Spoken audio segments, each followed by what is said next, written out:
Some things take longer than you think they will. Much longer. And I think one of the hardest things about building something is living with that gap between the vision you can see so clearly in your head and where you actually are today. Meekono has really taught me that. There have been so many iterations of what we thought this business would be. Things we've tried that didn't work, doors that we were convinced would open that didn't, opportunities that went nowhere, and moments when progress felt painfully slow. But I've learned something along the way. You have to be in love with the problem you're solving, not the solution you've created, because the solution will inevitably change.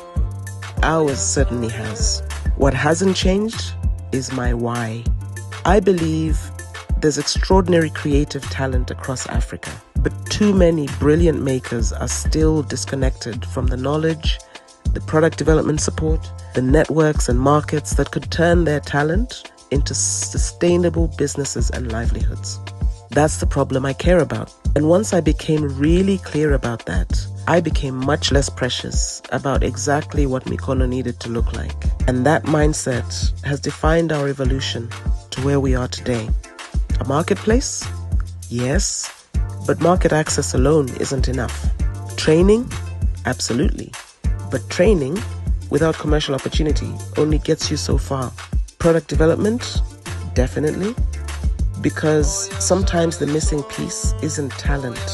It's understanding what the market actually wants. So we've kept learning and changing and experimenting, but we've stayed stubborn about the why. And then I stood at our booth at Decorex Cape Town. I watched buyers picking up products we'd helped develop. I watched them engage with the stories behind them.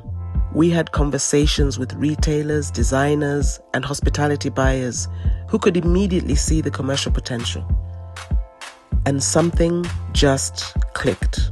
I thought, maybe this is it. Maybe we're finding our space. We haven't arrived. We certainly haven't cracked it. But we're finding our space. And I'm saying this partly as a reminder to myself, because we entrepreneurs are terrible at reaching one milestone and immediately moving the goalposts to the next one. Sometimes you have to turn around and look at the distance you've already traveled. So if you're building something and it's taking much longer than you thought it would, stay close to the problem. Know your why. Listen to what the market is telling you. Don't be afraid to change the how. And keep going. Sometimes finding your space takes longer than you wanted. But that doesn't mean you're not getting there.